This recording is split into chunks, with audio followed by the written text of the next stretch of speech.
जिल्हा परिषद प्राथमिक शाळा टाकवहाड येथील विद्यार्थ्यांनी बांधावरची शाळा हा उपक्रम टाकवहाड येथील शेतमळ्यात अनुभवला। या शाळेतील बहुतांश मुले ही अन्नदाता शेतकरी कुटुंबातीलच आहेत। मात्र शाळेतील सर्व विद्यार्थी शिक्षक यांच्या एकत्रित सहभागातील हा अनुभव त्यांच्यासाठी अनोखा ठरला। मुख्याध्यापिका सौ सोनाली शेळके, शिक्षिका सौ सुवर्णा देशमुख तसेच शाळेतील खिचडी शिजवणाऱ्या महिला यांच्या सोबतीने आनंदाने मुले शेतात जमा झाली। यावेळी भात लागवडी सोबतच भात शेतीची माहिती, त्याचे महत्त्व पटवून देऊन विद्यार्थ्यांना मार्गदर्शन करण्यात आले। काय आहे, भात शेती आहे हो की नाही? आपण जेवतो की नाही? भात बनवतो की नाही शाळेमध्ये? त्या भात हे काय आहे, त्याच्यापासून ह्याच्यापासून हे मोठे झाड झाले की ह्याच्यापासून तांदूळ तयार होतो हो की नाही? आणि त्याचा आपण काय बनवतो? भात बनवतो। आणि जेवताना तुम्ही दररोज हो की नाही? आज 29 जुलै रोजी प्रत्यक्ष भात लावणी तसेच शेतीबाबत प्रत्यक्ष अनुभव सर्वच मुलांनी एकत्रित अनुभवला। रेखा विनोद तुमडा यांच्या शेतात हा उपक्रम राबविण्यात आला होता। आपला भारत देश कृषी प्रधान आहे। भारताच्या अर्थव्यवस्थेत आणि लोकांच्या जीवनात शेतीला खूप महत्त्व आहे।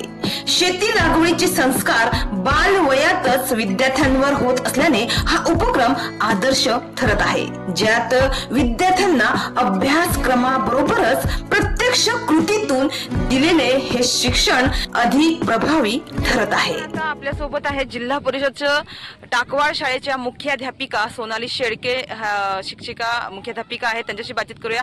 मॅडम, मला असं वाटतं की आपल्या शाळेमध्ये बहुतेक मुलं ही ग्रामीण भागाची आहे आणि ती अन्नदाता या कुटुंबातीलच आहे, तर तुम्ही आज त्यांना कशा प्रकारे मार्गदर्शन केलं? टाकवहाड शाळेत बरीचशी मुलं ही शेतकऱ्यांची आहेत, तर आज नागपंचमीच्या सणानिमित्त आज मुलांना आम्ही शेतामध्ये इथे घेऊन आलो। आम्ही वारुळाची पूजा केली, तसंच भात लागवड सुद्धा केली। तर यातून मुलांना भात पेरणीपासून त्याच्यानंतर भात लावणीनंतर त्याची बेंडणीनंतर त्याच्यामध्ये कापणी असते, झोडपणी असते। या झोडपणीनंतर ते तांदूळ भरडून आणणे, त्याचा भात बनवणे, तो स्वच्छ करणे, ह्या मागे किती मेहनत लागते। आणि त्याच्यानंतर त्याच्यापासून जेवण बनवणे, ही प्रक्रिया खूप मोठी आहे आणि मुलांना ह्याची जाणीव व्हावी, हा एक यामागचा मुख्य उद्देश आहे। आणि तो उद्देश लक्षात घेऊनच आज आम्ही या शेतामध्ये मुलांना भात लागवड कशी करावी, म्हणजे त्यांचे आई वडील जी मेहनत करतात ती मेहनत किती आहे आणि आपण अन्न वाया घालवू नये। प्रत्येक अन्नाचा कण हा महत्वाचा आहे, कारण आपल्या देशामध्ये काही अशी लोक आहेत की जी भुकेमुळे ज्यांचे प्राण सुद्धा जातात आणि मुलांना या वयातच त्याची जाणीव झाली तर अन्न वाया घालवण्यापासून आणि आपल्या आई वडिलांचे जे कष्ट आहेत त्या कष्टाची जाणीव मुलांना होऊन मुले नक्कीच शिक्षणात पुढे जातील आणि आपल्या जे हे आहे आई वडील जी शेती करतात त्या शेतीमध्ये आजकाल आता शेती करायला बरेचसे लोक नाही म्हणतात, परंतु शेती करणं हा सुद्धा एक खूप महत्वाचा घटक आहे।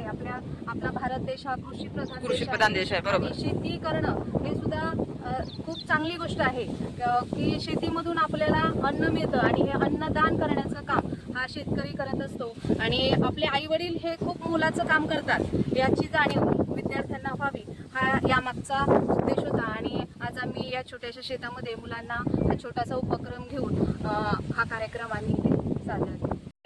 जी लावणी आहे ती मोठ्या प्रमाणात सगळीकडे झालेलीच आहे आणि तुमच्या मुलांना पण तुम्ही टाकवहाड जिल्हा परिषद शाळेच्या मुलांना तुम्ही आज इथे आणलेलं, नेमकी काय मॅडम आज त्यांना तुम्ही माहिती दिली शेतीबद्दल? आज विशेष तर नागपंचमी हा सण आहे आणि नागपंचमी म्हणजे नागाची आपण पूजा करतोय, तर मुलांना आम्ही शाळेत पण त्यांची पूजा करून घेतली, पण प्रत्यक्ष वारुळ कसं आहे हे पण आम्हाला त्यांना आज शिक्षणासाठी दाखवायचं होतं। आणि विशेष परत आमची लावणी, आता त्यांच्या पालकांची लावणी चालूच आहे, मग या लावणीमध्ये त्यांनी भात कसा लावलेला आहे, आधी जे त्यांनी लागवड करतात, नंतर ते भात उपटतात आणि नंतर ते 2-2, 3-3 असे रोपं घेऊन ते लागवड त्यांची करतात। मग मुलांना पण त्यांच्या आई वडिलांच्या कष्टाची जाणीव पाहिजे आणि किंमत पण कळली पाहिजे की किती वाकून ते दिवसभर काम करतायत, त्यांना किती त्रास होत असेल, तर हे पण त्या मुलांना त्याची जाणीव व्हावी म्हणून आम्ही हा खरं तर उपक्रम राबवलाय आणि प्रत्येक शाळांमध्ये ते चालूच आहे। पण आपल्या शाळेमध्ये पण आम्ही हा विशेष नागपंचमीच्या सणानिमित्तच हा हा उपक्रम घ्यावा असं ठरवूनच आम्ही आज मुलांना शेतात आणलेला आहे. अच्छा